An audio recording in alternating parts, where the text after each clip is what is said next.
Provides really like juicy textured cups with a lot of sweetness. It works really well with the recipe that I'm using. Hey y'all, I'm Christian, and today I'll be brewing a Kamavindi SL28 from April. The recipe that I'll be using is 15 grams to 240 milliliters of water. It's like a 1:16 ratio. I'm doing 60-60, 6 circles for agitation, and then I'm center pouring the rest of the 60. And I'm gonna do the second pour again at 35 seconds for another 120 grams, the same recipe, 60-60. Brewing on the April brewer, it works really well with 2-pour recipes. And this Kenyan coffee is one of my favorites of the season. You get these really nice red fruit, as well as like nice herbaceousness that you often find in really yummy Kenyans. Today I'm using the A68 from Femobook. Provides really like juicy textured cups with a lot of sweetness. It works really well with the recipe that I'm using. Yeah, now we just wait for the coffee. I think the A60, I feel like Femobook grinders, they kind of sit in a good 2-part differences, where the A4Z, I really enjoy the high clarity that it provides. I love using it with cone drippers, especially like pour structures where I'm doing multiple pours. The A4Z really shines. The A68 really works well with the April style pour that I like to do often, which is like a 2-pour with a flat bottom. It has like a nice thin bed. So the juiciness and texture and sweetness really adds to the brew. And it's just a really nice pairing.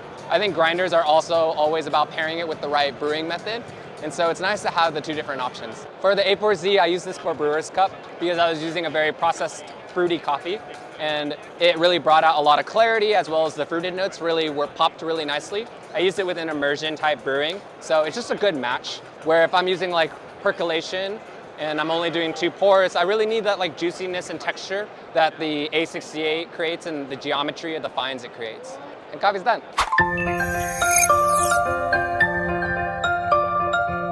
I brought a washed Kenyan because I feel like everyone's drinking very processed coffees right now. It's one of the best Kenyans I've had of the season. There's a ton of red fruit and nice clarity and sweetness, no savoriness, no tomato. So I have the A's. It's because of the way I was using for competition. I needed higher clarity. But the way I brew this way already has a lot of clarity and flavor separation. So I actually just want more juiciness and texture. I noticed with like grinders like this, the geometry that it cuts as really provides a lot of like depth and roundness. It's because of the way I'm brewing. So I'm only doing 2 pours. So that kind of brewing style, it's less water solvent going through the bed. And because of that, it already has a lot of clarity and a lot of like fruited notes that will pop through that brewing style. So I tend to like, with this kind of brewing style, more juicy, rounder cups. But in Asia, you often find like very, very soluble coffees too. So you need something that creates less fines and more clarity so you can taste more clearly. But since I'm using like really light, like nice light roasted, as well as the brewing structure I'm doing is only 2 pours that has a lot of clarity, a grinder that has like more body, texture, and sweetness is something that like is a better pairing. So for me, brewing is just like matching the variables to what I have. If I'm like on a V60 and I'm doing like 5 pours, then I'm gonna wanna use the Femobook. So that's why in Asia, I think this would be more popular, because more people are doing multi-pour, heavy, up and down motion. So they're more prone to over-extracting or over-agitating their grounds. So then this helps a lot. But I'm pouring like only 2 pours. I know it's an espresso brew, but it works really well with pour over still. Yeah, because the brew that you had, it felt pretty clean, right? And a lot of clarity. So this is the April dripper that I'm using. This is kind of like the dripper that I use pretty much every day, whether that's in the shop or at home. I really enjoy it because it helps like distill the variables that I'm looking for to kind of understand brewing and what's happening. I think a big part about brewing is it's always about like the 3rd cup you make, not the first one. It's how you adjust after every brew.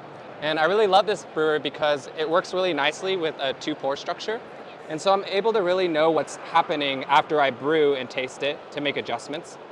I really like brewers that do the work for you, where the actual brewer creates the cup structure, where my recipe, I'm just making adjustments. So having it in 2 equal pours, in this case 120 and 120, and then circle pour to center pour allows me to control agitation. I'm trying to shoot for 10 to 12 grams per second, so then I can see how fast I'm pouring, as well as every circle is 10 grams. So if I want to add agitation, I add a circle. If I want to have less agitation, I take away a circle. And so that's why I really enjoy this brewer. The ratio I'm using a 1:16 ratio, which is pretty standard. I'm doing 15 grams to 240 milliliters of water. I love the A4Z when I'm doing multiple pours, and especially when I'm using cone drippers, or even like matching it with a more soluble coffee that's either more processed and fruit driven. We're using a beautiful washed Kenyan, so I kind of gravitate towards a grinder like this, where it's a nicer match. Yeah, I'm doing 12 grams to 200, doing a 1:17 ratio, splitting the pours into a 4x50. Kind of doing this because I'm matching with the A4Z, which has a lot of clarity, so it can really handle a lot of new solvent going through the bed that I'm splitting up over the course of 5 pours. Yeah, we're hoping to get a really nice, beautiful full cup with a lot of clarity, nice red fruit, and nice herbaceousness to it. Yeah, I'm really just pulsating pretty much every 40 seconds and just watching the bed and changing my pacing depending on that.